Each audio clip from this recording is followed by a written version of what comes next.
It's video 23. This is on how and why electric current flows.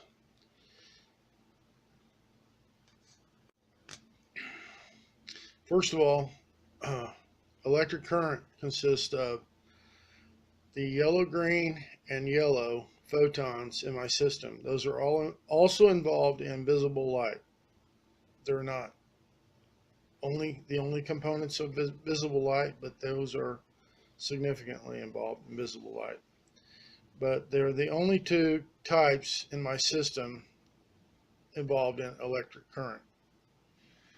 I've got a aluminum, or more commonly called just aluminum nucleus up, aluminum, the isotope aluminum 27 that I configured back in, let's see when that was, 2014. Let's see.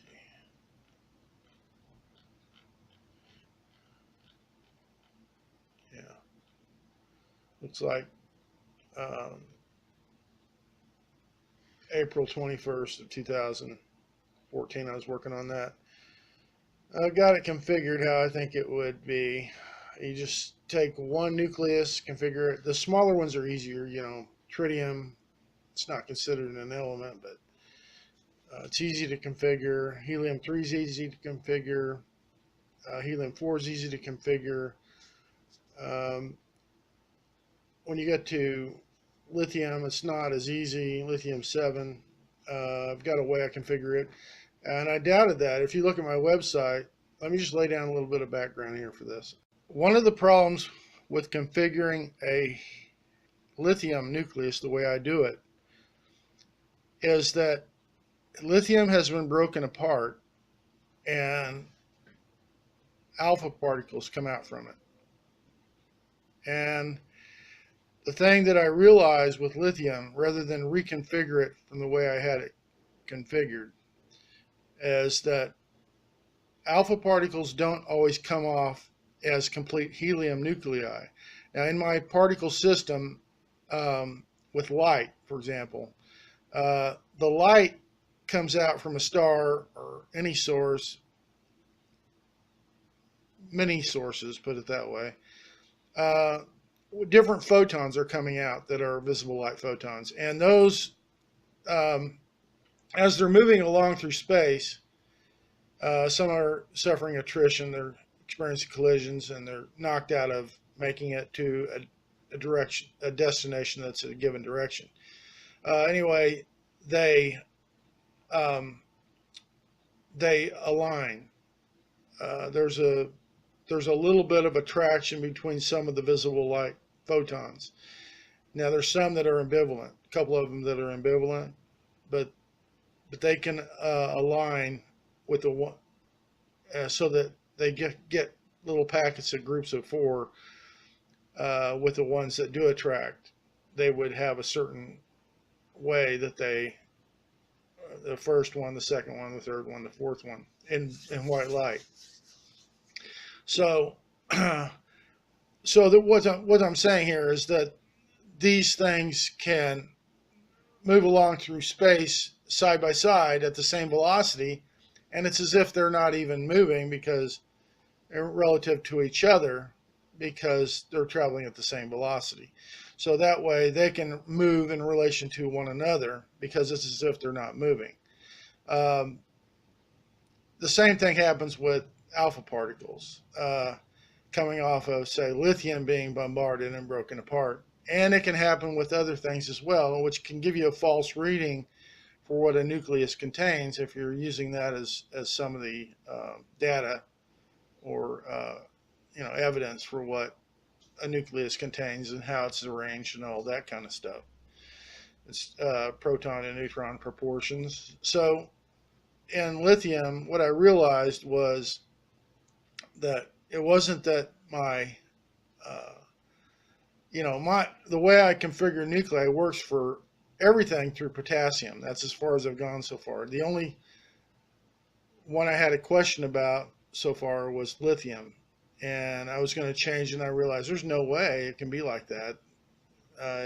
Has to be the way I originally drew it, lithium-7. So what I've concluded is when these things are bombarded and alpha particles are coming off, they don't come off neatly as a configured helium-4 nucleus.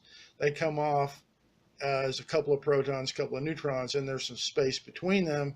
And then as they're traveling out, their attraction makes them connect and make a helium nucleus. Then when they arrive someplace, they're a helium nucleus. And that solves the problem. And that's a very naturalistic explanation as well. There's no very commonsensical. So that's the way I believe it works. But I've got a new, as far as electric current is concerned, how and why it flows and all of that.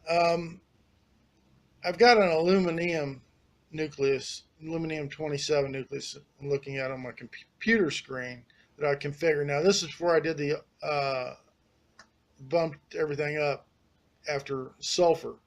So this is with the original 80 R3 units or radio units per proton and 100 per neutron. And so it later changed it to 88 and 110, but it's still going to be it's still close. It's not that far off if 88 and 110 is correct. Anyway, it's R3. It would not have beta electrons orbiting it. Okay, aluminum. The R3 shell would have 979 units. Its R15 shell would have 672 units. Its R4 shell would have 609 units. So electricity, and it's an electric conductor. So if this were correct, then electric current doesn't consist of beta electrons. Beta electrons are not part of according to this, are not part of a aluminum nucleus. So it's not large enough to have those. So electric current in my system is the yellow, green, and yellow photons. They load next to a nucleus, right over the protons and neutrons. Over neutrons, they can't load as well. There are almost none because protons have more surface repel, or excuse me, neutrons have more surface repel. Therefore, it's harder for the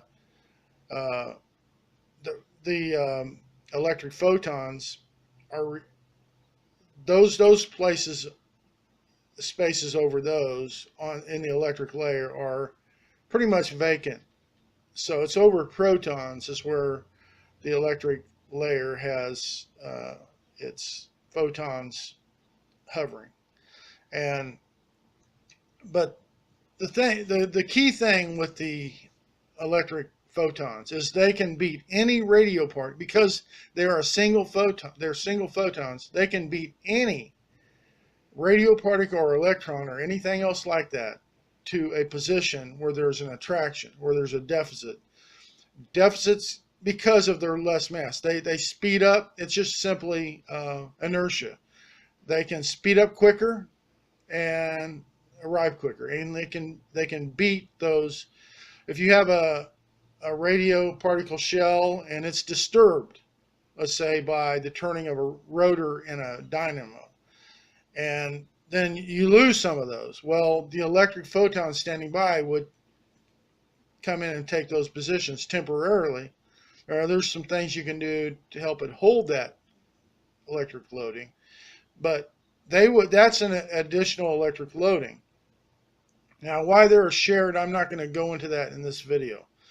Down the line to something like copper. Let's just talk about the loading right now, or disturbances. There's something that prevents. Now, there's one thing that prevents an additional electric loading of those in, say, where a radio shell is. Also, and that is simply vibrating radio particles. When they're vibrating, this is also prohibitive. They're not being lost. See, they're vibrating. So this is prohibitive uh, of the electric photons coming in and occupying positions that are lost. Nothing's being lost, so they can't. There's no reason for them to come in. The vibration. Now, when you cool something down to near absolute zero, now the vibration is gone or almost gone. And when you cool it down where it's you don't have the vibration, now that's more conducive to some of the electric photons uh, flowing through the material as well, simply because the vibration causes more resistance to the flow than there not being a vibration. And so that's why when you cool things down, you get a superconductor. It's there's spaces between the radio shell particles, and there's repel. Well, when they're calmed down, now photons, electric photons, can move through those. There's, it's like visible light. Visible light can pass through. Some amount of visible light will pass through those radio shells. Most of it gets knocked down. Some of it can pass through unscathed. But this is also why the cooling helps electric current transmission as well. So you have the disturbance would be the electric photons being attracted to spots and being more fleet because they have less mass. That's very key to what's going on in dynamos. As long as the dynamo is turning, it can take on more. When there's more, they can move into another material like copper if it's close enough, if there's not too much distance, like a continuous wire. And so it can feed down the wire. Anyway, we'll talk more about that later. I just wanted to mention a few more items that are related to all of this working as I think it does.